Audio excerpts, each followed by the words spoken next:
Yun mga kalodi. Tayo ay walang hinihiling kapalit sa ating mga tinutulungang kabataan.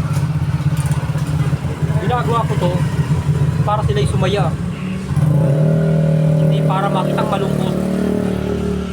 Ginagawa ko to sa abot ng aking makakaya. Pinakikita ko sa buong mundo na ako'y mapagbigay at marunong magpasaya ng kabataan.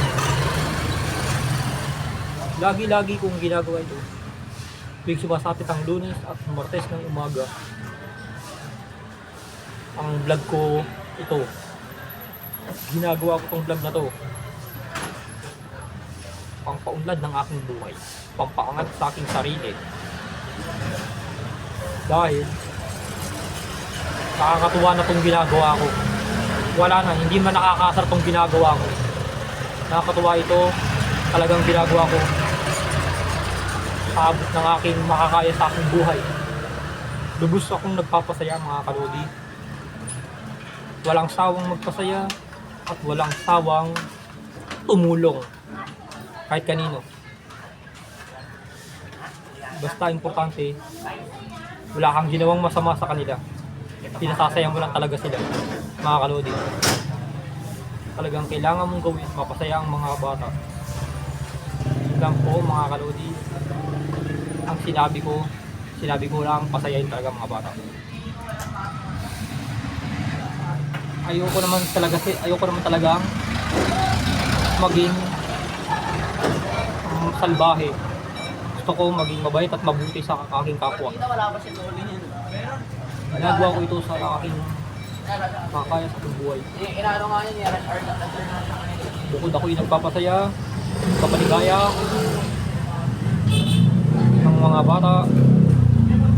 Dahil tuwing makapanood ng mga followers Facebook ko at subscriber YouTube channel ko, natutuwa sila dahil nakikita nilang pinapasaya ko mga bata, mga kalodi. Mga solid followers ko dyan, solid subscriber ko. Sana huwag tayong magsawang manood ng aking ginagawa. Dahil balang araw, baka pag nagkapo kayo, mabigyan ko rin ng mga apo ninyo dating ang tamang panahon.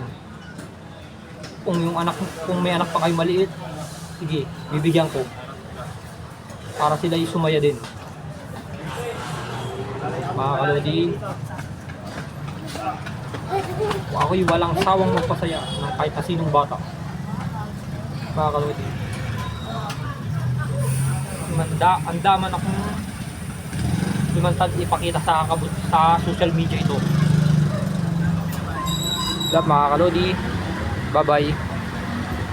Bye mga kalodi, bye bye. Bye bye mga kalodi. Babalik tayo ulit bukas para magpakabuti sa mga bata, mga kalodi.